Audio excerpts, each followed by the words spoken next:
Hello friends, my name is Paramvir Singh Gill and I am a digital networker। जैसा कि आप सबको पता है कि मैं आप सबको गाइड करता हूं कि एक इनकम सोर्स के अलावा आपके पास मल्टीपल सोर्सेज ऑफ इनकम होने चाहिए। अगर आप जानना चाहते हैं कि आप भी मेरी तरह कैसे मल्टीपल सोर्सेज ऑफ इनकम कमा सकते हैं, तो लिंक डिस्क्रिप्शन में दिया हुआ है मेरे वेबिनार का कि आप वो उस वेबिनार में रजिस्टर होके वो वेबिनार देखिए, तो आप भी मेरी तरह मल्टीपल सोर्सेज ऑफ इनकम कमा सकते हैं। और आज जो मैं आपके लिए टॉपिक लेके आया हूं वो बहुत ही इंटरेस्टिंग टॉपिक है। जैसे कि आप सबको पता है कि मेरा स्टॉक मार्केट इन्वेस्टिंग के ऊपर एक ये सीरीज चल रही है। तो आज जो मैं टॉपिक लेके आया हूं वो है हाउ टू बुक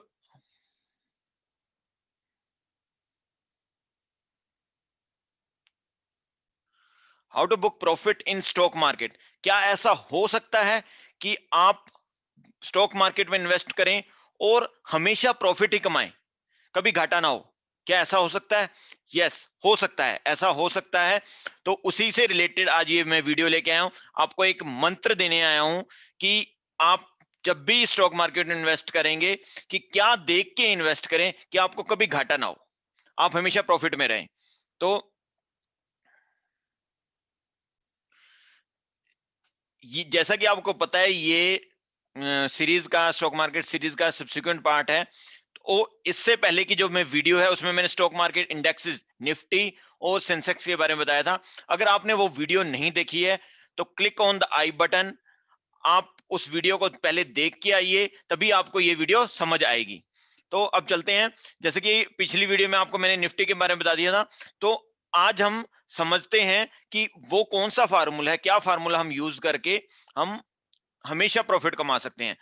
वो है निफ्टी पी।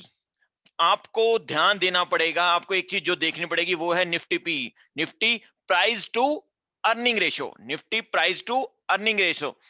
तो अब जो मैंने आपके सामने एक ग्राफ लिया हुआ है वो 1999 से लेके आज तक का ग्राफ है। इससे प्रीवियस भी आप देख सकते हैं, मगर सिंस 20 साल का ग्राफ है तो मैं समझता हूं कि ये मोर देन सफिशिएंट है। तो आप अगर इस पे ध्यान से देखेंगे, निफ्टी के ग्राफ पे पिछले 20 साल के ग्राफ को अगर आप ध्यान से देखेंगे तो आप एक चीज ऑब्जर्व करेंगे कि निफ्टी पी कभी भी 10 से नीचे नहीं गया और कभी भी ये 30 से ऊपर नहीं गया। कभी ये 10 से नीचे नहीं गया और कभी भी ये 30 से ऊपर नहीं गया है। इसने अपना एक लो बनाया था, वो बनाया था 2008 में जब ग्लोबल रिसेशन आया था तब, और हाई भी इसने 28 के आसपास बनाया है। तो ये चीजें ऑब्जर्व करने वाली है इस ग्राफ की। नाउ अब हम इस ग्राफ को यूज करके कैसे स्टॉक मार्केट में हमेशा मुनाफा बना सकते हैं, हमेशा प्रॉफिट बना सकते हैं, वही मैं आपको बताने जा रहा हूं। उससे पहले आपको निफ्टी पी, आपने ये देख लिया कि कभी 10 से नीचे गया और 30 से ऊपर नहीं गया। तो अब इसका मतलब समझते हैं कि ऐसा क्यों होता है कि ये कभी भी 10 से नीचे नहीं गया, कभी 30 से ऊपर नहीं गया। जैसा कि मैंने पहले ही बता दिया कि निफ्टी पीई का मतलब price to earning ratio, price to earning ratio. तो निफ्टी 10 और निफ्टी पी 10 और निफ्टी 30 का मतलब हम समझते हैं, उससे आपको सारी डिटेल समझ आ जाएगी। निफ्टी अगर पी 10 है, इसका मतलब है कि अगर आपने इन्वेस्ट किया, 10 रुपए इन्वेस्ट किया, मतलब प्राइस पे किया किसी भी चीज का, किसी भी शेयर का प्राइस 10 रुपए पे किया, 10 रुपए आपने इन्वेस्ट किया एंड आपको उसका रिटर्न मिलेगा 1 रुपया। आपने 10 इन्वेस्ट किए, आपको मिलेंगे 1 रुपए। मतलब यानी कि आपको सिंपल सा 10% रिटर्न मिल गया आपकी इन्वेस्टमेंट पे, 10% रिटर्न मिल गया आपने जो भी इन्वेस्ट किया। ठीक है, तो वो रिटर्न है, ये रिटर्न स्टॉक बैंक, जो स्टॉक का से आपको रिटर्न आ रहा है वो बैंक इंटरेस्ट से बहुत ज्यादा है। जो आजकल की डेट में जो आपको पता है कि आजकल के हालात में जो बैंक का इंटरेस्ट है 5 से लेके 6% से ज्यादा नहीं होता। तो 10% का रिटर्न एक बहुत अच्छा रिटर्न है। और निफ्टी 30 का मतलब क्या है? निफ्टी 30 का मतलब है कि आपने अगर 30 रुपए इन्वेस्ट किए, 30 रुपए आपने इन्वेस्ट किए, तो आपको रिटर्न में क्या मिल रहा है? 1 रुपया मिल रहा है। 30 रुपए आपने इन्वेस्ट किए और आपको 1 रुपया मिल रहा है, मतलब यानी कि आपको 3.33% रिटर्न मिला, जो कि बैंक से बहुत कम है, जो बैंक से बहुत कम है। तो इस चीज को जो इंटेलिजेंट इन्वेस्टर्स हैं बहुत अच्छी तरह से जानते हैं, पहचानते हैं इन अपॉर्चुनिटीज को, कि हमने कब पैसा स्टॉक मार्केट में रखना है और कब हमने बैंक में रखना है।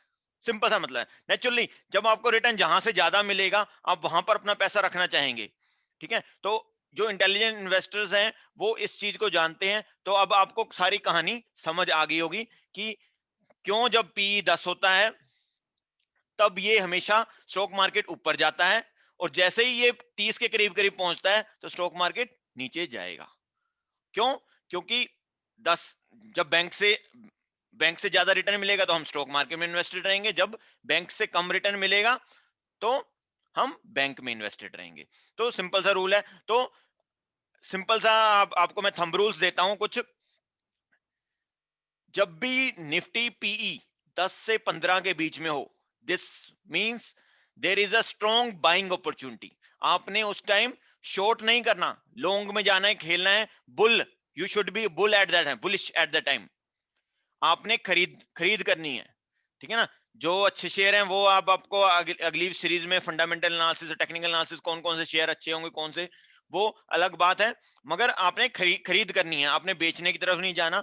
और जब भी पी 25 से 30 रहेगा तब आपने नया नहीं खरीदना, आपने सेलिंग की तरफ जाना है, सेलिंग की तरफ जाना है, ठीक है। तो इसके अलावा मैं आपको एक बोनस में एक अच्छा सा रूल दे देता हूं, इन्वेस्टमेंट परसेंटेज रूल।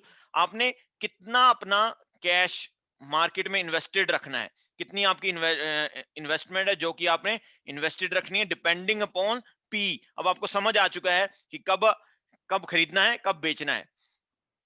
और ये मैं आपको एक बोनस रूल दे रहा हूं कि आपको कितने परसेंटेज अपनी इन्वेस्टमेंट, ये मेरा रूल नहीं है, वारेन बुफेट का रूल है कि वो कब कैश में रहते हैं और कब इन्वेस्टेड रहते हैं, स्टॉक्स में रहते हैं, ठीक है। तो जब भी पी 10 to 15 हो तब आपने आपकी अवेलेबल इन्वेस्टमेंट का 70% आपको इन्वेस्टेड रहना है मार्केट में। बाइंग अपॉर्चुनिटी बनेगी फर्दर आप, ताकि 30% से खरीद सको, आपको 70% इन्वेस्टेड रहना है। जब सेकंड नंबर पे जब पी 15 से 25 हो, 15 से 25 हो, तब आपने 50% इन्वेस्टेड रहना है, 50% इन्वेस्टेड रहना है, 50% आप कैश में खेलिए, मतलब बैंक में रखिए। जब भी पी 25 से 30 हो, यू शुड बी 30% इन्वेस्टेड।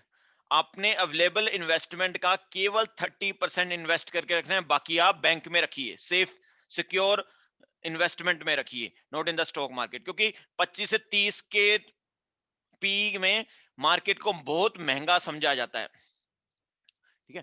तो आई थिंक ये आपको क्लियर हो गया। एक बार समराइज कर देता हूं कि जब 10 से 15 हो तो बाय, 25 से 30 हो सेल, एंड 10 to 15 में आपने 70% इन्वेस्टेड रहना है, 15 से 25 50%, एंड पी 25 से 30 हो तो 30% इन्वेस्टेड। इसी तरह की और वीडियो, अगर आपको ये वीडियो काम की लगी हो तो इसे शेयर करें, सब्सक्राइब करें मेरे चैनल को, ताकि इन फ्यूचर जो भी आपको बढ़िया वीडियो आप मिस ना हो आपकी। और अगर आप इसी तरह से और कोई इन्वेस्टमेंट और मल्टीपल इनकम स्ट्रीम के बारे में जानना चाहते हैं तो लिंक डिस्क्रिप्शन में दिया हुआ है। Do watch my webinar where I have revealed my multiple sources of income, how I am earning from multiple sources apart from my job.